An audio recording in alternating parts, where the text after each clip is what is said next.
Skegga Thorn of the Brickers Association, and I'm going to talk to you today about some of the models that I've been building. And a lot of them are here today on the Alien Invasion layout in the main hall, which you might have noticed being smothered in skulls, characters and Avengers and all kinds of things. But underneath it all there's some quite serious models, and I'm going to be talking about those for the next 15 minutes or so. My hometown is High Wycombe in Buckinghamshire, and I've always been interested in local history, and when I took up Lego as a serious adult hobby, I like making buildings out of Lego. They're quite easy to build. There's no sort of fancy shapes and fiddly bits and difficult corners like you get on trains and cars and things. So they appeal to me because they're fairly straightforward. And I thought it'd be nice to build some of the buildings from my hometown. And having a bit of a corny sense of humour, I thought it'd be fun to start a town series called High Wycombe, a bit of a pun on the name of the town, and that's stuck ever since. I like history, so I sort of look back with the rose-tinted spectacles and think of the good old days, as they probably never were. So here's a photo of Wycombe High Street, what it used to look like.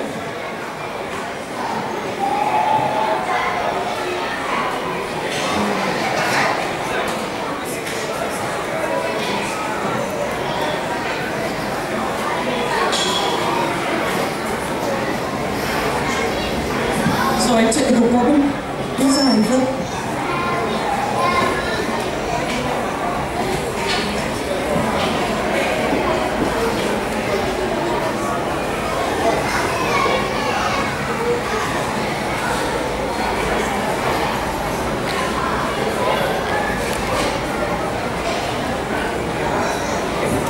Right, and this is what it actually looks like today. Cars everywhere, it's quite amazing. You sort of see an old postcard and think, oh, what a lovely view, and it looks exactly like that now, all the buildings are still there. But you take a photo from the same spot and it's chaos and there's cars parked everywhere. But High Wycombe's not a town you think of when you think of great historical places of interest. It really isn't. It's not on the tourist trail at all. But like many English country towns, it's full of interesting old buildings, and there's all sorts of different periods. There's a lot of Georgian buildings, a lot of Victorian buildings, and some more modern ones as well. So there's a really interesting scope for building different architectural styles.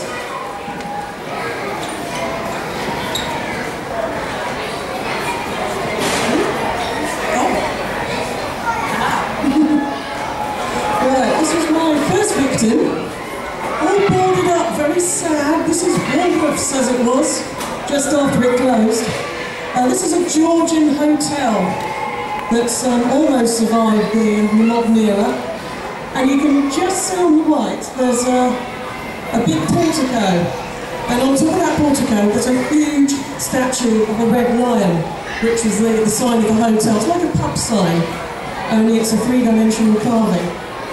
So this is a good one to...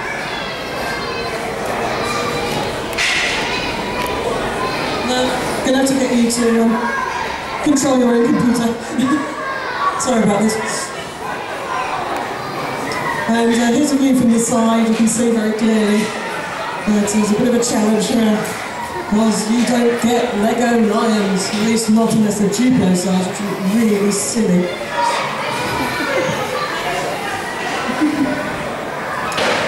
Okay. Here's another of the buildings I decided to have a go at. This is the NatWest Bank building. This is a Georgian townhouse, a very beautiful house. It's the sort of building that you walk past every day and you don't even look at it, you're just so used to it being there. But this is an excellent subject for a Lego building, because there's a lot of difference in the front. It sort of comes in and out. There's columns at the sides and there's columns at the middle.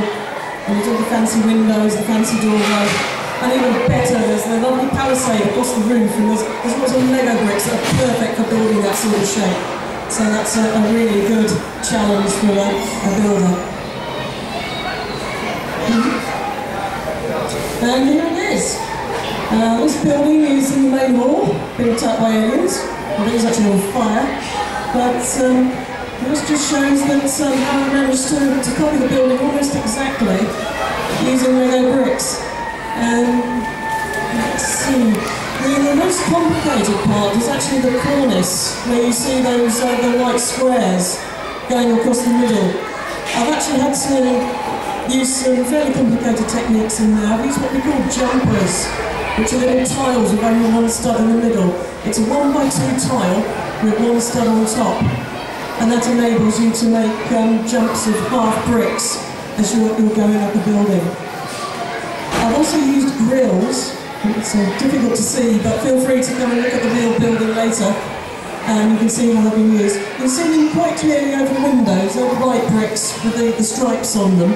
There's actually a hole through the tile to give you an interesting carved effect. And they work really well on Georgian buildings. And as you can see, I said the top would be really easy with the palisade. They use the little fence pieces, and it looks absolutely perfect. And just to top it off, there's a carved face in the middle, a little white carved face, and I've used a skull. I could have used the mine head, which would work just as well, but the skull looks pretty funny, so the skull made it. And I've used the profile bricks with the stripes on to produce the columns, to make a nice classical effect. But there you go, it's a nice Georgian building. These buildings, incidentally, are only 8 studs deep. That's only 2 standard bricks. There's 2 reasons for that. One, they're very easy to store and transport. You can actually store them on a shelf like a book. So you can have loads and loads of buildings and not fill up the house. And also, you're not using as many Lego bricks, so you're saving a bit of money.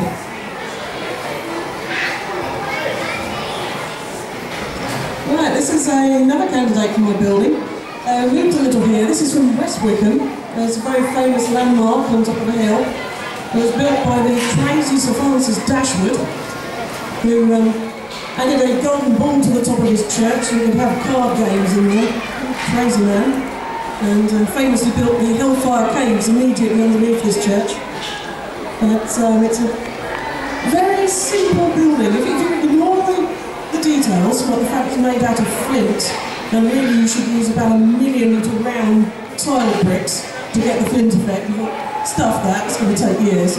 So I cheated and did it in tan brick entirely. No, grey would be just as appropriate. You do have to cut some corners. You have to decide how long you want to spend building a model. Do you want to spend a year building something, or do you want to spend a week? If it's a week, you have to sort of set a realistic goal. And here it is in Lego. Much simplified, built in the tan with the creamy bricks. And this particular model, you see the ball there on the top of the tower. That's the roof pieces from the Oriental Market game, if any of you have seen that one of the little board games. And I've used 2 of the little domes to produce the ball there. I've had to be a bit clever in the middle because I've had to build upside down to get some of them the right way around to make the ball. And again, the pillar holding up the ball is actually reverse built, so you've got the bricks upside down there. And I'm using Technic pins to reverse the building direction.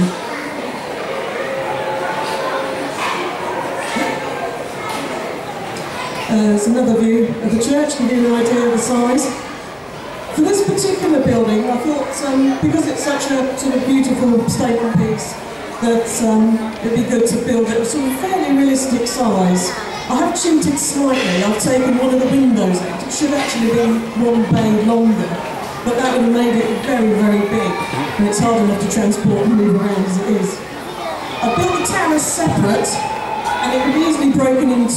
It's Lego. You can rebuild it. You just snap it in 2, put it in a small box, and off you go. And it's been in several displays when the Lego shops in London have been transported in that way. I've also made it bigger so you can have an actual inside in this building. I thought it would be fun. Next slide, please. Rather bad photo of the chancel on the side. You see it's actually got a tiled floor. We've got the altar there, candlesticks and flowers, just about to see. Next slide. And here's a view in the other direction. So you can actually have little pews in there, have a wedding party going on if you wanted to. And there's the organ. And it's a lift-out organ in case I need to decide to go back to its Georgian roots and have a rest gallery instead with a little band playing in there. It can be very easily swapped around if required. Next slide. Right, there's a nice Victorian shop from the high street. And this really is a challenge, because if you look at the window shape, there's nothing Lego have made in windows that looks like that. And when you get a building like this, you have to start building windows from bricks. You have to find the smallest little pieces you can find at the right shape and do the best you can to get the same design. Another interesting feature in this building is, you probably can't see that dim as a photo, but there's flower patterns in the bricks with the Victorian moulded bricks with flowers on. And right at the top, quite obvious, the triangular gable. And there's a lot of plaster work in there, and again, this is not something you can make up from Lego bricks, so you have to be quite inventive. Next slide. It's a quick reference photo. This is the shop next door. This is a Victorian oil merchant shop. And you see the little oil jars on the edge of the building, which have survived all these years. Old Victorian shop sign, and you often see them in old towns. I've seen several around the country. Next slide. And here it is in Lego. The two little shops side by side. The windows on the big Victorian shop. And they've all been made out of individual Lego bricks to get exactly the same shape, with the pointed tops as the original building. For the flowers, I've used the little flowers out the ordinary flowers. You get on the stems, you get the tiny little flower petals and you stick them on. I've pushed those into the headlight bricks, which are the bricks with the holes fore and aft, and you can actually fit the flowers into those. And unfortunately you can't see, but it does exactly mimic the Victorian bricks with the flowers on them, and that's exactly the right size.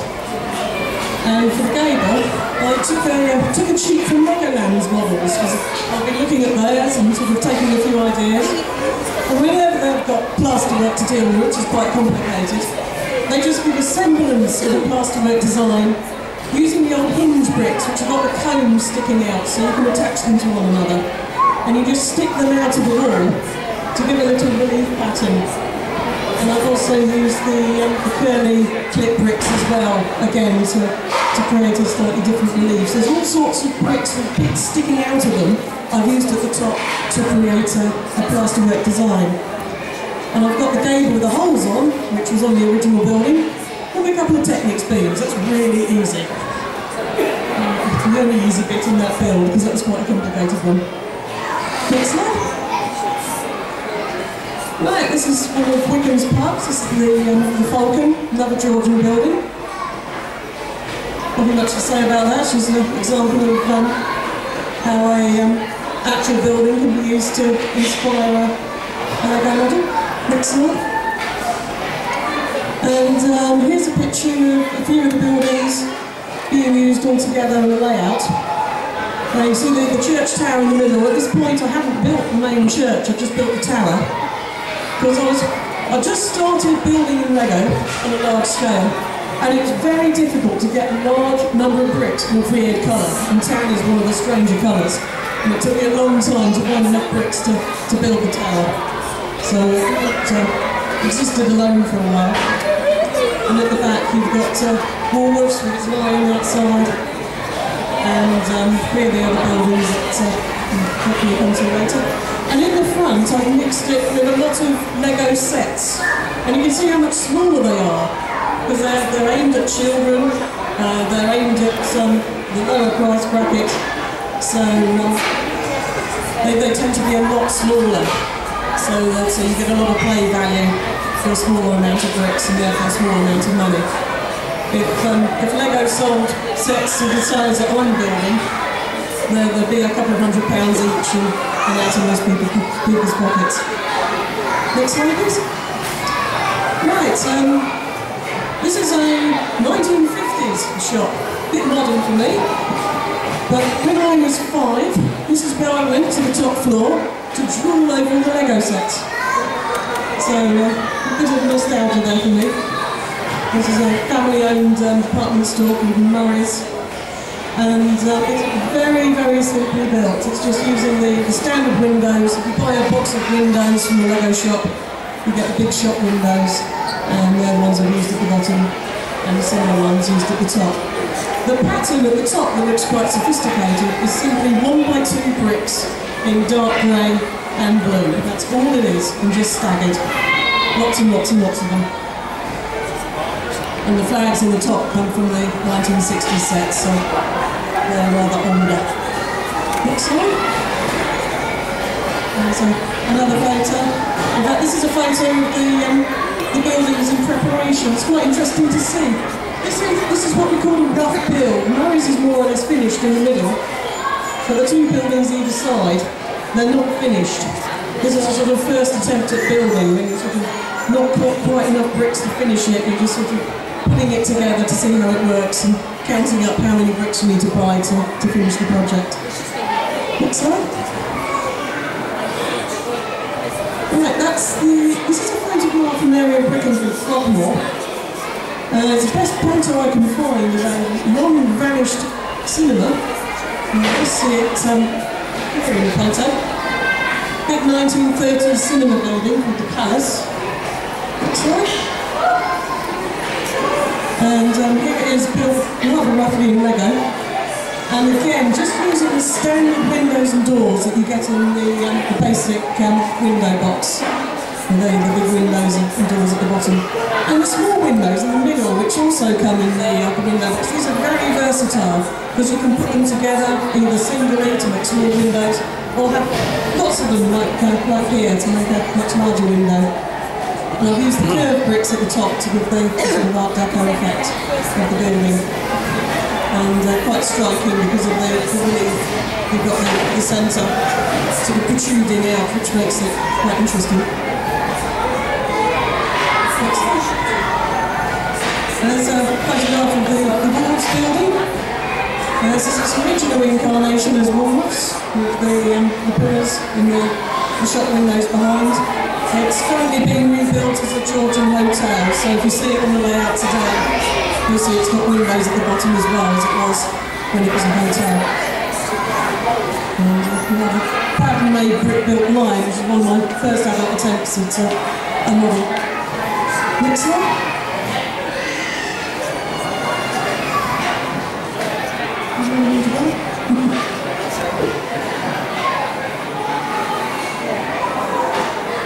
Right, okay. That's the end of my talk. Unless anybody's got any questions, or feel free to come and hunt me down behind the alien invasion layout. I do this a lot because I can't hear anybody behind 3 tables deep of Lego in there, and I'll come and speak to you about the models and show you in more detail how I built them. Got any questions?